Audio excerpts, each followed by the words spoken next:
दोस्तों, राम मंदिर के चंदा घोटाले में बीजेपी फंसती चली जा रही है और आज सबसे चौंकाने वाली खबर अयोध्या से आ रही है, जहां सारे वकीलों ने, बार एसोसिएशन ने वकीलों की योगी सरकार को अल्टीमेटम दे दिया। पहली बार वकील भिड़ गए हैं इस मामले में सरकार से। वकीलों के एपेक्स बॉडी बार एसोसिएशन ने कहा है कि चंदा घोटाले में योगी जी की जो पुलिस है वो बड़ी मछलियों को, जो बड़े लोग इसमें शामिल हैं, जिनकी वजह से ये करोड़ों रुपए का खेल हुआ, उन पर पुलिस पर्दे डाल रही है, उनको बचा रही है और छोटे मोटे वर्कर, ड्राइवर, इन लोगों को गिरफ्तार करके जेल भेज दिया गया है। और यही नहीं, वकीलों ने यह भी कहा कि इस घपले में आरएसएस के नेता चंपत राय, जो जनरल सेक्रेटरी हैं, सबसे बड़े खिलाड़ी हैं, इनकी गिरफ्तारी हो। इसके अलावा अनिल मिश्रा, ये भी ट्रस्ट में थे, इंपॉर्टेंट आप कह सकते हैं अधिकारी हैं, इनकी गिरफ्तारी हो। और इसके साथ गोपाल राव, एक और आरएसएस के नेता, इनकी गिरफ्तारी हो। और एक तरफ अयोध्या के वकीलों ने अल्टीमेटम दे दिया योगी सरकार को, और इधर दिल्ली में मुसीबत बढ़ रही है मोदी शाह के लिए, क्योंकि चंदा चोरी का मामला अब सुप्रीम कोर्ट आ गया है। सुप्रीम कोर्ट से कहा गया है कि पूरे मामले की गहराई से छानबीन हो, इसमें जो बड़े बड़े लोग हैं, मछलियां हैं, उनको गिरफ्तार किया जाए, उन पर एक्शन किया जाए। और यही नहीं, इस केस को सीबीआई इन्वेस्टिगेट करे, सीबीआई की जांच हो और सुप्रीम कोर्ट इसे मॉनिटर करे, सो दैट किसी प्रेशर के वजह से जो बड़े लोग हैं वो बचने ना पाए। अब गरम है, हर बड़ा आदमी, चाहे मोहन भागवत के आदमी हो, चाहे योगी जी के आदमी हो, चाहे मोदी के आदमी हो, सब तो इन्वॉल्व हैं। सीसीटीवी फुटेज है, सबूत सब सामने है। ऐसे की तरफ पर्दे के पीछे दोस्तों प्राइम मिनिस्टर ऑफिस, यानी मोदी का जो दफ्तर है, या मोदी और शाह की जो लॉबी है, जिसे हम गुजरात लॉबी कहते हैं, गुजरात लॉबी और आरएसएस के बीच में टकराव बढ़ता चला जा रहा है। टकराव इस बात का है कि मोदी चाहते हैं कि ये चंपत राय और बाकी जो कंपनी है, गोपाल राव या मिश्रा जी, इनको हटाया जाए। इसकी जगह पर एक सीईओ बना दिया जाए, जहां पर एक आईएएस ऑफिसर जो मोदी जी का चहेता हो, वो नृपेंद्र मिश्रा भी हो सकते हैं, वो मोदी जी के बनारस का कोई फॉर्मर डिस्ट्रिक्ट मजिस्ट्रेट भी हो सकता है, मोदी जी का कोई चहेता अफसर हो सकता है, उसको सीईओ बना दिया जाए। सारी की सारी बागडोर कहीं ना कहीं मोदी के हाथ में आए मंदिर की, और आरएसएस को थोड़ा सा डिस्टेंस किया जाए। आरएसएस चाहता है कि किसी भी कीमत पर चंपत राय की गिरफ्तारी ना हो, अनिल मिश्रा की गिरफ्तारी ना हो, क्योंकि इससे बेइज्जती होगी पूरे आरएसएस की, चंदा चोर कहलाया जाएगा आरएसएस। तो आरएसएस चाहता है एक्शन ना हो, मोदी चाहते हैं कि जो नियम है ट्रस्ट के वो बदले जाएं, सीईओ को लाया जाए और सारी ताकत जो है वो सिर्फ और सिर्फ मोदी के हाथ में आए। अब इस तरह की बातें चल रही हैं, टकराव बढ़ रहा है। उधर योगी जी, जिनकी पुलिस जांच कर रही है, वो भी कहीं ना कहीं निशाना साधने में लगे। कुल मिलाकर चंदा चोरी को लेकर बीजेपी के भीतर, संघ परिवार के भीतर राजनीति हो रही है।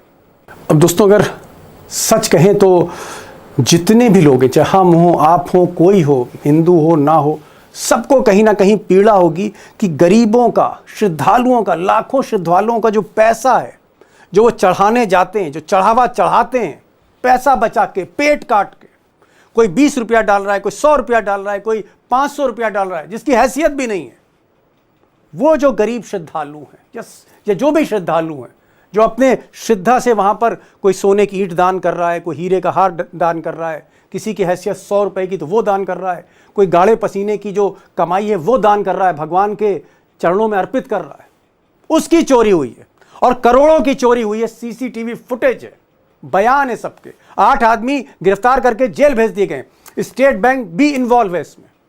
सबके लिए शर्म की बात है, लेकिन मिस्टर मोदी के लिए शर्म तो है ही, कि अब शर्म है नहीं, इस पर मैं नहीं जा रहा हूं। गले की हड्डी बन रहा है केस। गले की हड्डी इसलिए बन रहा है कि अगर चंपत राय को गिरफ्तार ना करें तो बदनामी है कि आपने बड़ी मछली जो है कहीं ना कहीं उनको छोड़ दिया। इलेक्शन का मुद्दा बनेगा। इलेक्शन भी कुछ ही महीने बाद है, 2027 के आते आते है। इस वक्त हम जून में, 6-7 महीने बाद चुनाव है उत्तर प्रदेश में।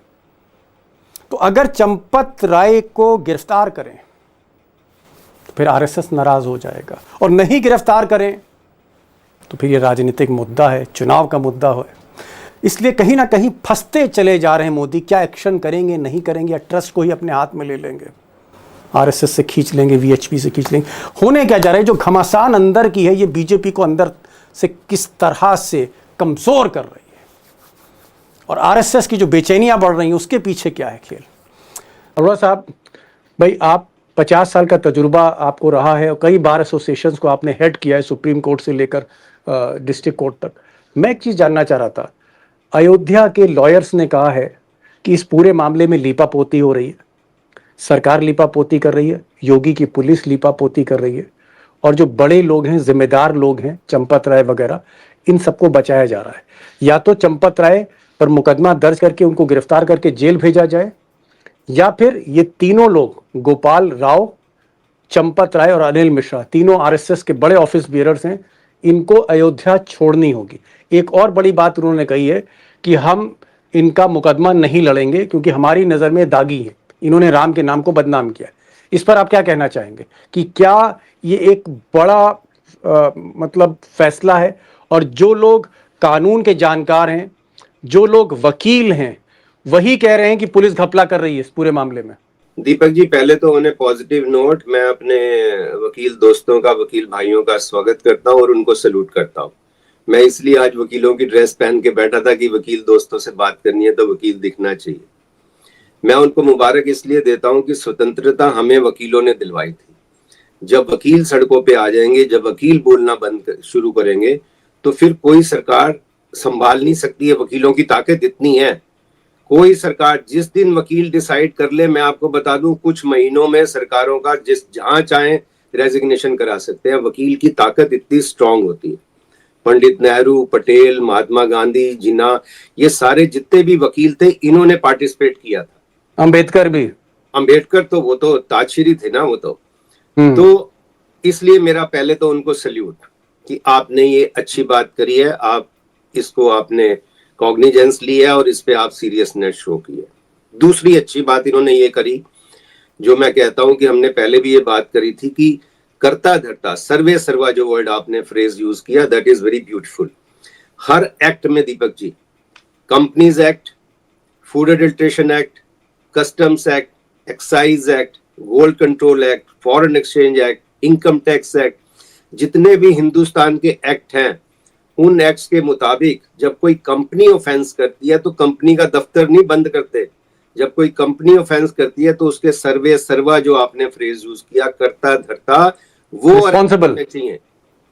करता धरता जो डे टू डे अफेयर्स के जो मालिक हैं, day to day affairs organise करते हैं, ये सारे एक्ट्स में ये प्रोवाइडेड है। मैं इसलिए भी अयोध्या वाले वकीलों को मुबारक देता हूं कि आपने ये फाइन डिस्टिंक्शन लोगों को बताई है कि आप चपड़ासी ड्राइवर अरेस्ट करके काम नहीं चला सकते, लीपापोती, और आपको तो करता धरता अरेस्ट करने चाहिए। क्योंकि जब पीएमओ से अपॉइंट हुआ, क्योंकि दिस ट्रस्ट वाज कंसीव्ड इन सिन, जो पीएमओ से अपॉइंट हुआ था ट्रस्ट, जिसके वो निपेंद्र, कोई नलायक निपेंद्र है, वो पूरा नाम नहीं लेता मैं इनके, नलायक निपेंद्र ने क्लीन चिट दे दिया उसको। और जो वहां का योगी का होम मिनिस्टर, वो कह रहा है वो पूजनीय है। तो जब होम मिनिस्टर कह रहा है, होम सेक्रेटरी, जो वहां का होम मिनिस्टर बोल रहा है यूपी का कि वो तो पूजनीय है, और वो जो निपेंद्र, जो पीएमओ का आदमी है, वो कह रहा है क्लीन चिट दे रहा हूं, आप मुकदमा क्या चलाएंगे? फिर एक छोटा सा इंस्पेक्टर अरेस्ट क्या कर लेगा और मजिस्ट्रेट क्या कर लेगा? लेकिन मजिस्ट्रेट में ताकत हो, मैंने आपको पहले भी वो याद कराया था, मजिस्ट्रेट में ताकत थी। जब Narasimha Rao, former prime minister, को मैंने जब कटघरे में लाया तो सुप्रीम कोर्ट तक वो सेटिस्फाइड नहीं हुआ। मैं अपनी जिरा से, I could with a sense of pride आई से, कि सेंस ऑफ सेटिस्फेक्शन, मैंने वाले वकालत का धर्म निभाया, रूल ऑफ लॉ की बहस की, और former prime minister Narasimha Rao सम्मन हुए। एक मजिस्ट्रेट सम्मन कर सकता है, और ये भी प्राइम मिनिस्टर सम्मन होंगे। मैं आपको आज बता रहा हूं, ये भी सम्मन होंगे, क्योंकि ये बच नहीं सकते। दो बातें जो इनकी और है, जो ये कहते हैं कि ये यहां से चले जाएं, ये वकीलों, चंपत राय वगैरह, ये अयोध्या छोड़ दें, ये मैं इनको, मेरे भाई हैं, सब मेरे भाई छोटे ही होंगे या वकील जो है, ये मैं इनको मैं सलाह दूंगा अपने दोस्तों को, भाइयों को, कि आप ऐसी बात मत करें जो इलीगल हो। ये गांव छोड़ दें, आप क्या वहां गवर्नर लगे हो क्या? गांव छोड़ दें, ये आपकी ड्यूटी नहीं है। और सबसे इंपॉर्टेंट बात दीपक जी, ये फैसला करना कि कोई इनके लिए पेश नहीं होगा, मुकदमा खराब हो जाएगा, वहां से मुकदमा ट्रांसफर हो जाएगा, ऐसी कोर्ट में असम में मुकदमा भेज देंगे, वहां चीफ मिनिस्टर जहां का इनका जेब में होगा, हेमंत बिस्व शर्मा जी। हाँ, इनको अब ये चाहिए, मैं अमेंड कर सकते हैं इसी रेजोल्यूशन को, ये बोले कि हम लोग जो है हम पेश नहीं होंगे, कोई अपने आप पेश होना चाहे, हम कुछ लोगों ने डिसाइड किया कि हम पेश नहीं होंगे। मैं इनको करेक्शन बता रहा हूँ, ये यही कहा है उन्होंने, कहा कि हम लोगों में से बार एसोसिएशन में से कोई नहीं लड़ेगा। एसोसिएशन का रेजोल्यूशन नहीं होना चाहिए, आप डिसाइड कर सकते हो कि हम 3 लोग नहीं होंगे, और ये लिखे उसमें कि सबको आजादी है, वो जिसको वकील करना चाहे, जो उनको पसंद हो वो कर सकते हैं, ये अमेंडमेंट करना पड़ेगा, ठीक है, नहीं तो सुप्रीम कोर्ट ट्रांसफर कर देगी, ये बोल रहा हूं मैं आपको। ठीक है। आपने प्रश्न इस बात का है कि अगर मंदिर का प्रबंधन आपके हाथ में है, मंदिर का एक भी पत्ता बिना आपकी अनुमति के नहीं हिलता, मंदिर की एक एक चीज पर आपका नियंत्रण है और निगाह है, सब कुछ के लिए आप जिम्मेदार हैं, तो अगर आप अच्छी बात के लिए का श्रेय है तो चोरी बेईमानी की जिम्मेदारी किसके ऊपर जाएगी? इस जिम्मेदारी से कैसे बच सकते हैं? चंपत राय राम जन्मभूमि तीर्थ क्षेत्र के ट्रस्ट के महासचिव हैं, वो सामान्य ट्रस्टी नहीं है, और पहले दिन से वो इस ट्रस्ट का काम देख रहे हैं, डे फर्स्ट से जी। मंदिर के निर्माण में इनकी भूमिका रही है। मंदिरों तो कह रहे हैं कि हम तो कभी हमने पैसा नहीं छुआ, हमने कभी जो है सोने की ईंट नहीं छुई, हम तो दूर रहे। इस सब आप उन्होंने दान स्वीकार किया है, अपने हाथ में दान लिए हैं, और आपने छुआ नहीं छुआ यह महत्वपूर्ण नहीं है। महत्वपूर्ण यह है कि दान की गिनती और उसको जमा कराए जाने की जिम्मेदारी आपके ऊपर है। ये कैसे? ये तो वही तर्क हुआ मैं अपने वित्त मंत्री जी का कि मैं प्याज खाती नहीं हूं, उसकी कीमत से कोई मतलब नहीं है। अगर आप तर्क